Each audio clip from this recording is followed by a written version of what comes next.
GK मस्ती में आप सभी लोगों का स्वागत है।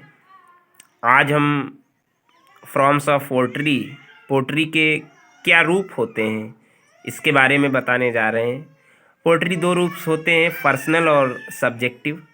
तो सबसे पहले हम पर्सनल के बारे में क्या क्या रूप होते हैं और पर्सनल के बारे में जो तुम्हारे बीए में है पहला कई जो फॉर्म्स हैं पोट्री के, जो टेनर हैं पोट्री के, उनके बारे में बता रहे हैं। आज हम फर्स्ट पार्ट में इसमें एलेजी के बारे में बताएंगे, क्या होता है एलेजी, व्हाट इज एलेजी। तो सबसे पहले एलेजी के बारे में फर्स्ट लाइन आप देखिएगा, लिखा है origin in ancient Greek metrical form. Metrical form से, जो ग्रीक में मेट्रिकल फॉर्म था, उससे जो है एलेजी की उत्पत्ति हुई। Traditionally written as a song और ए पोएम एक्सप्रेसिंग सारो और लेमेंटेशन और mourning for a deceased person और फॉर, मतलब कहा जाता है कि पारंपरिक तौर पे ये कविता या गीत एक रुदन होता था, एक दुख का गीत होता था। और दुख और रुदन जो है कहीं न कहीं किसके लिए होता था, जब कोई अपना व्यक्ति बीमार होता था या अपना कोई प्रिय व्यक्ति मृत्यु को प्राप्त होता था। तो इसको, ऐसे गीत को हम लोग एलेजी कहते हैं। प्लेंटिव इन लव, तीसरा पॉइंट इसमें प्लेंटिव इन लव। कभी कभी जो लव में अगर कोई धोखा खाता था, प्लेंटिव होता था, कभी उदास होता था, तब भी ऐसे सब लव में उदासी के, लव के उदासी में लिखे गए गीत भी कहीं न कहीं एलेजी के अंतर्गत आती हैं। अगला है it performs the same function as an epitaph. इसी तरीके से जैसे कब्र पर लिखे गए जो लेख होता है, कहीं न कहीं वही एक उसी की तरह ये कार्य करता था। And eulogy however it differs from both of these genres, लेकिन फिर भी इनमें जो कब्र दाह पे लिखा गया जो अंतिम शब्द होते हैं उनसे ये कहीं न कहीं अलग है। द एपिटोफ इज वेरी ब्रीफ, वो एक संक्षिप्त होता है, जैसे किसी की कब्र पे समाधि स्थल पर जो लिखे जाते हैं जो शब्द लिखे जाते हैं, तो वो कहीं न कहीं संक्षिप्त होते हैं। बट ये एलेजी जो है ये कहीं न कहीं नॉर्मली रूप से उससे कहीं न कहीं अधिक बड़ी होती है, विस्तृत होती है और छंदिक रूप होता है, जबकि वो गद्य में होता है। अब progressing through three stage of loss which, मतलब इसकी जो विस्तृत है, प्रोग्रेस है, ये 3 स्टेज से उठकर आई है। लॉस विच इज, जिससे इसका नुकसान हुआ है, मतलब ये जो एलेजी है ग्रीक मेट्रिकल पोएम से इसकी जो उत्पत्ति हुई, और ये रूप जो है ये 3 स्टेज से होकर इस तरीके से इसका हुआ है। Mirror in its form there is grief and sorrow. सबसे पहली बात तो स्टेज इसमें 3 होती हैं। पहली स्टेज तो ये होनी चाहिए कि इसमें दुख की बात होनी चाहिए, और दुख की बात किस पे के बारे में होनी चाहिए, लॉस, जो आपका नुकसान हो गया, चाहे व्यक्ति का नुकसान या अपने पर्सनल किसी व्यक्ति का, प्रिय व्यक्ति का नुकसान हुआ हो, तो उसके बारे में लॉस पर पहली स्टेज तो ये है। द सेकेंड स्टेज, दूसरी स्टेज में ये एलेजी उभर के इसलिए आती है, या तो into phrase admiration for the dead, जो मृतक व्यक्ति है उसकी प्रशंसा करते करते कहीं न कहीं दुख की बात झलक आती है। And the last and three, finally जो स्टेज होती है लॉस, सोलेंस एंड कॉन्सलेशन। 3 अवस्थाएं होती हैं। तीसरी अवस्था में जो है 3 एलेजी की अवस्था होती है। पहले शुरुआत तो उससे होती है जो आपका दुख है, जो आपका उसके बारे में बताइएगा। तीसरा, जो आपका नुकसान हुआ है उसकी प्रशंसा आप करते हैं कि उसका क्या क्वालिटीज़ था। और तीसरा जो है स्टेज इसका, जो व्यक्ति दुनिया में नहीं रहा, जो आपका प्रिय है, उसको आप सांत्वना देते हैं। 3 स्टेज इसकी बताई गई हैं। अब ये पहले ग्रीक में थी, लेकिन इंग्लैंड में it was written in pastoral conventions, ये अपने पर्सनल पेस्टोरल कन्वेंशन में लिखा गया। और शुरुआत इसकी रीनेसा एज से हुई। रीनेसा एज हमने आपको बताया है 1578 से लेकर के 1625 तक जो चला था। और उसमें सबसे पहले एलिजाबेथ एज में, जो इसकी कई एज, रीनेसा के अंतर्गत कई एज आती हैं, एलिजाबेथ एज, जैकोबियन एज और भी कई एज आती हैं। तो वो उसमें जो एलिजाबेथ एज था पहला, उसके अंतर्गत लिखी गई थी पहली इंग्लिश में इंग्लैंड में एलेजी। अब काइंड्स ऑफ एलेजी, प्रकार एलेजी के बताए जाते हैं। तो सबसे पहले है पेस्टोरल एलेजी। पेस्टोरल एलेजी में क्या होता है, ये क्लासिकल होती है और पौराणिक का प्रोडक्ट होता है। कहने मतलब पेस्टोरल एलेजी जो है ये एक पौराणिक कथाओं का, पौराणिक साहित्य का एक उत्पाद है, अर्थात उसी से पेस्टोरल एलेजी का जन्म हुआ है। और ये एम्बिक पेंटामीटर में इसका लिखी जाती है।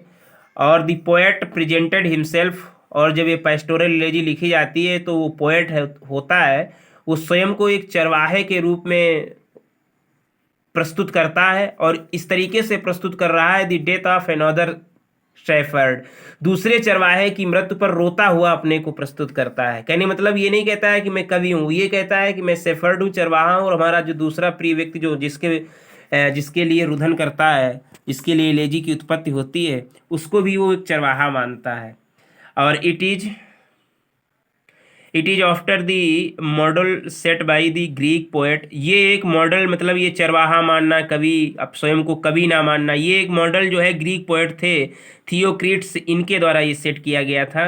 और nature becomes the active participant in morning, और ऐसा बताया जाता है कहीं न कहीं सुबह के टाइम से ही इसकी शुरुआत होती है। मतलब कोई भी एलेजी लिखेगा तो मॉर्निंग टाइम से पार्टिसिपेंट करती है, मतलब ज़्यादातर उसमें दृश्य जो है वो मॉर्निंग टाइम के रखे जाते हैं। Begins with the death of a person, और शुरुआत होती है व्यक्ति मर चुका है यानी मृतक के मृत्यु से ही शुरुआत होती है। Gradually proceeds on man's miserable life, और फिर उसके बारे में बताया जाता है कैसे इसने दैनिक जीवन, मतलब तमाम उसके जीवन के बारे में बातें बताई जाती हैं। जनरल कॉजेज ऑफ सफरिंग, उसने क्यों उसकी मृत्यु हुई, क्यों उसने संघर्ष किया जीवन में, और फिर मृतक व्यक्ति की जो मेमोरीज हैं, जो उसकी यादें हैं, उनको याद कर करके पेस्टोरल एलेजी का ऐसे निर्माण होता है। मतलब अगर तो आपसे कोई पूछे पेस्टोरल एलेजी में क्या लिखा जाता है, तो ये होता है कि पोएट एक चरवाहा के रूप में अपने को उपस्थित करता है, और दूसरे चरवाहा जो व्यक्ति जिसके लिए लिखता है, जो जो नुकसान उसका मृतक हो जाता है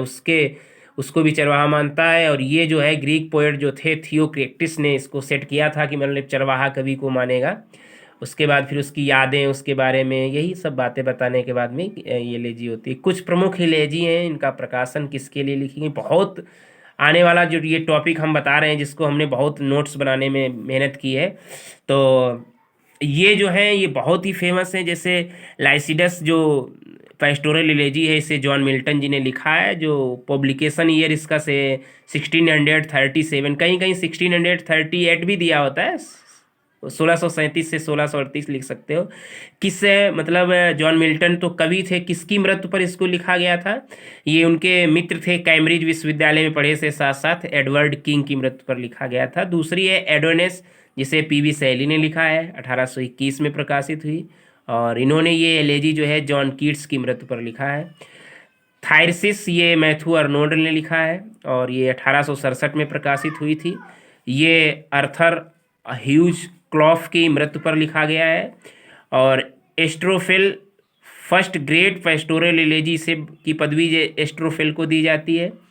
एस्ट्रोफिल ये पहली सबसे महान पेस्टोरल एलेजी है, इसे एडवेंड स्पेंसर ने लिखा है, और ये 1586 में लिखी गई थी, प्रकाशित बाद में हुई होगी। प्रकाशित ईयर इसका शायद 1600 के बाद ही है, और ये सर फिलिप सिडने की मृत्यु पर लिखी गई थी।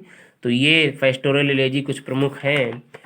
अब पेस्टोरल एलेजी के बाद में आता है पर्सनल एलेजी। पर्सनल एलेजी में क्या होता है, बात सब वही होती है, बट इतना होता है दी पर्सनल एलेजी में दी poet laments the death of a person in his personal capacity, मतलब सार्वजनिक रूप से नहीं, अपनी स्वयं की क्षमता के अकॉर्डिंग ये विलाप करता है।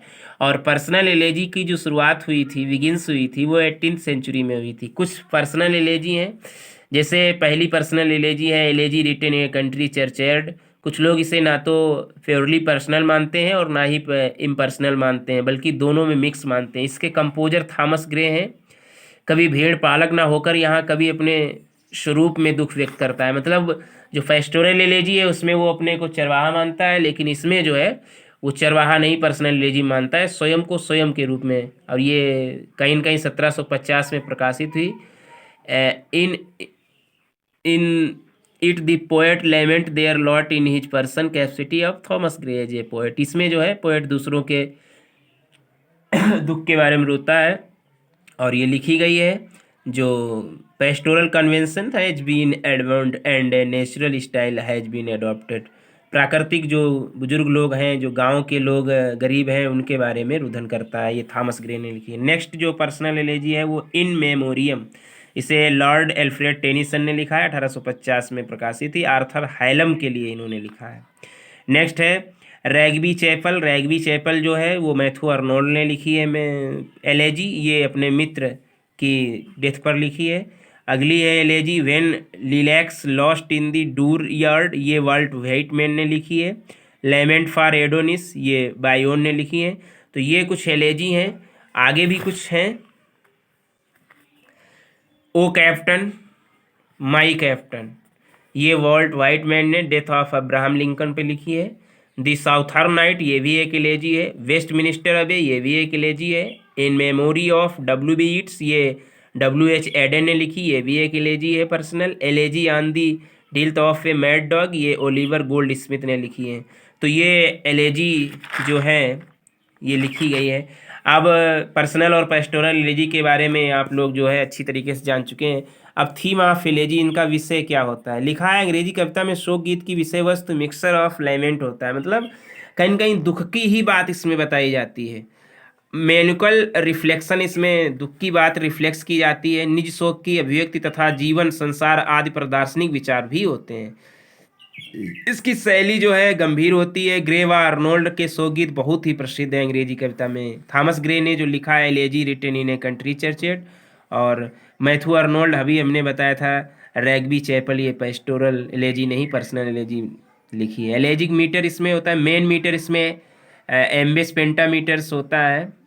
और each line is made of 2 और मोर इमेक फिट, मतलब प्रत्येक लाइन जो है या तो 2 या 2 से अधिक एम्बेक फिट से बनी होती है, अर्थात प्रत्येक पंक्ति में लघु और दीर्घ 2 स्वरों वाले 5-5 आते हैं, अर्थात 10 जब होते हैं फिर तभी तो एक एम्बिक पेंटामीटर बनता है। लेकिन ये लाइंस प्रत्येक कवि की भिन्न है।